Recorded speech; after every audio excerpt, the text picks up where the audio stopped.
bu pritsepimiz 1.60 ga 250 razmerda bo'ldi. Balandligi 1.50 bo'ldi. Kengligini mana chiroyli qilib topshiryapmiz. Qanday? Taassurotlar qanday? Hammasi yaxshi. Xohlaganda yasab berishdi. Samiz yaxshilar xizmat qildi.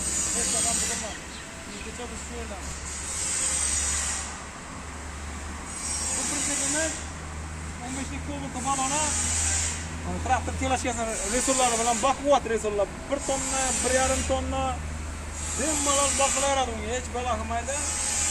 Moshli qilib, kubik mashinasiga berdik buni. Parkovlarni ham o'rnatdik. Ko'k montajlari hammasi har doimgidek 1 tonna bog'lar bilan mana bunga qo'yamiz. Kimga shunday pritseplar kerak bo'lsa, bemalol telefon qilib bog'lanaverasizlar. Manzilimiz Jizzax viloyati G'alonol tumanidan tanlovdan yanglishmasdan kelaverasizlar bemalol. Sog' bo'linglar. Buni balandligi 1.50 bo'ldi.